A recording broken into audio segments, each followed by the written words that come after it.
Hello dear students, एक बार फिर से आपका स्वागत है हमारे चैनल के ऊपर, जहां पर आज हम लोग बात करने वाले हैं। इस समय प्रेजेंट सीएम ममता बनर्जी जो वेस्ट बंगाल की सीएम है और वो कह रही हैं कि वो रिजिग्नेशन नहीं देने वाली हैं।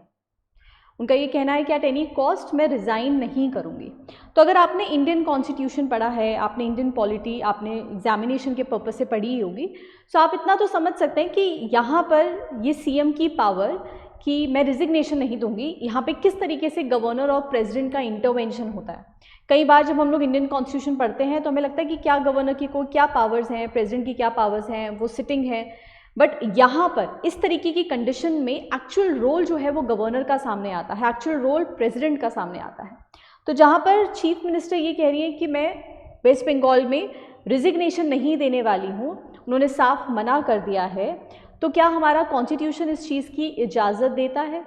क्या वो कंटिन्यू कर पाएंगी एज अ सीएम और क्या होगी आगे की चीज़ें, उसका एनालिसिस हम लोग इस वीडियो में करने वाले हैं। अगले चीफ मिनिस्टर की जो अपॉइंटमेंट है, क्या वो उन्हें रोक सकती हैं, ये सब चीज़ें हम लोग इस वीडियो के अंदर समझेंगे। इसको एंड तक देखिएगा, इसमें कंप्लीट एनालिसिस जो टू द पॉइंट है एग्जामिनेशन के लिए, उसको हम लोग समझेंगे।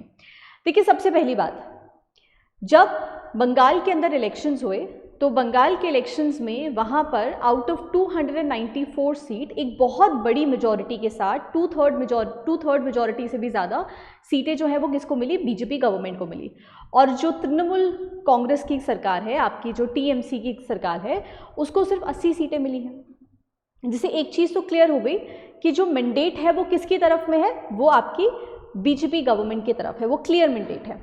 लेकिन इस समय वहाँ पर सीएम का क्या कहना है? वो कह रही है कि वर्डिक्ट को लूटा गया है, ठीक है ना। वो कह रही है कि इलेक्शन कमीशन और जुडिशरी पर भी काफ़ी सारे क्वेश्चंस जो है उन्होंने रेज कर दिए हैं।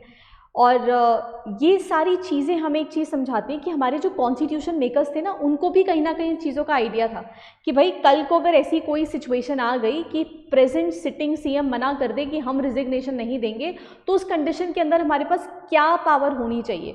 तो वो पावर जो है वो किसको दी गई? वो पावर दी गई हमारे यहाँ पे आर्टिकल 164 में गवर्नर के पास, जहाँ गवर्नर को ये कहा गया कि भाई, ये उनकी क्लियरली पावर के अंदर मेंशन किया गया कि कोई भी CM will remain in office till the pleasure of the government. अब गवर्नर उन्हें कह दे कि आप अपनी मेजॉरिटी प्रूव कर दीजिए, तो वो मेजॉरिटी तो प्रूव कर नहीं पाएंगी। अगर मेजॉरिटी प्रूव नहीं कर पाएंगी तो ऑब्वियसली वो स्टेट में सीएम की पोजीशन पे नहीं रह सकती हैं। तो रिजिग्नेशन तो बनता ही बनता है। इनफैक्ट जो उनकी खुद की सीट है भवानीपुर, वहाँ से भी वो हार चुकी हैं। तो किसी भी कंडीशन में जब उनके पास मैंडेट ही नहीं है, क्लियर मेजॉरिटी ही नहीं है, तो वो सरकार बनाएंगी कैसे? तो सीएम ऑफिस में तब तक रहता है जब तक गवर्नर का प्लेजर है, और गवर्नर उनसे कह दे कि अगर आप मेजॉरिटी को प्रूव कर दीजिए, तो फिर वो भी वो नहीं कर पाएंगे। तो अल्टीमेटली उन्हें उस पोजीशन से रिज़ाइन ही करना पड़ेगा। तो सिंपल वर्ड्स में बात यह है कि गवर्नर को किसी के वॉलंटरी रिजिग्नेशन का इंतज़ार करने की ज़रूरत नहीं होती। इलेक्शन कमीशन का रिजल्ट आ चुका है, इलेक्शन कमीशन अपना पूरा रिजल्ट दिखा चुका है, और उसके बाद जो सर्टन एक्शंस हैं वो यहाँ पर लिए जाएंगे।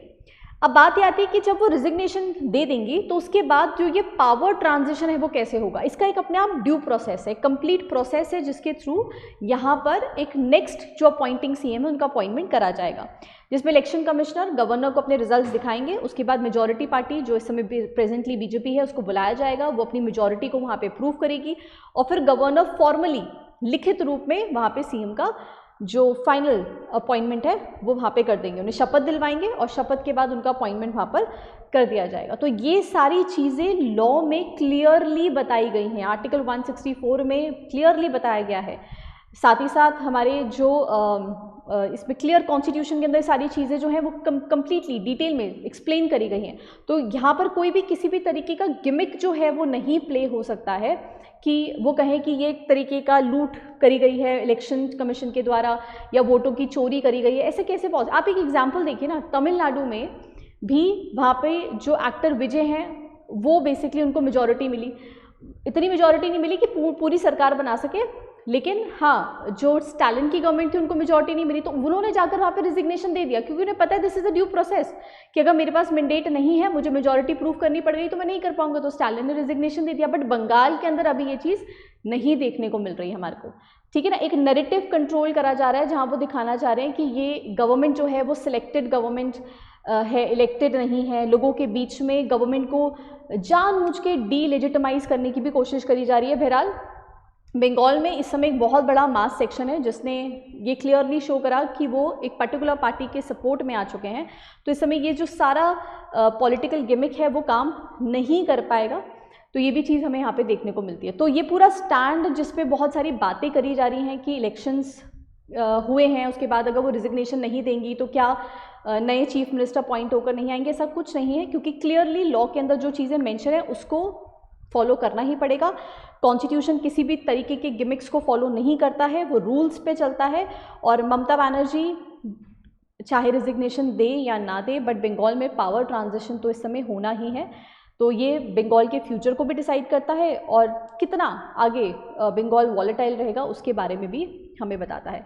तो एक बहुत ही क्लियर क्रिस्प तरीके से मैंने आपको ये चीज़ बताई है जिसमें बहुत ज़्यादा आपको कंफ्यूज नहीं होना है। बस पॉलिटिकल एंगल से इसको ध्यान रखिएगा कि अगर सीएम अपनी पोजीशन से रिजिग्नेशन देने से मना कर देता है तो governor has all the powers. So आपको क्या लगता है? अपने कमेंट्स में अपने व्यूज़ हमारे साथ ज़रूर शेयर करिएगा। क्या एक सीएम का इतना बड़ा भी रोल हो सकता है कि वो रिजिग्नेशन करने से मना कर दे? ये अपने आप में एक बहुत बड़ा सरप्राइजिंग क्वेश्चन है। तो कमेंट में आप हमें अपना ओपिनियन ज़रूर शेयर करिएगा। बाकी वीडियो पसंद आए तो बाकी लोगों के साथ भी शेयर करें और लाइक करें, सब्सक्राइब करें। और एक बहुत इंपॉर्टेंट न्यूज़ कि अगर ऐसी आप और एनालिसिस चाहते हैं, आप चाहते हैं कि आप करंट इवेंट्स को और डीपली साथ साथ समझते रहें, हर एक टॉपिक जो जीएस पे पढ़ रहे हैं उसको करंट के साथ इंटीग्रेट करते रहें, तो हमारे जीएस फाउंडेशन बैच को आप ज्वाइन कर सकते हैं, जिसमें हम लोग हर एक जनरल स्टडीज़ के टॉपिक का डीपली अंडरस्टैंडिंग के साथ उसे करंट इवेंट्स के साथ भी इंटीग्रेट करते हैं। इन्फॉर्मेशन के लिए आप हमारे डिस्क्रिप्शन में दिए हुए नंबर पर जाकर हमसे कॉन्टैक्ट कर सकते हैं। ये बैचेस हमारे ऑनलाइन और ऑफलाइन मोड दोनों में ही अवेलेबल है। जैसे आपको कंफर्टेबल है आप उस मीडियम में इसको ज्वाइन कर सकते हैं। बाकी जो भी डिटेल्स आप चाहें तो आप हमें कमेंट्स में या फिर डिस्क्रिप्शन में दिए हुए नंबर से हमसे कांटेक्ट कर सकते हैं। तो मिलते हैं आपसे नेक्स्ट वीडियो के अंदर। तब तक अच्छे से पढ़ते रहिए, मन लगा के पढ़िए। All the very best. Thank you so much.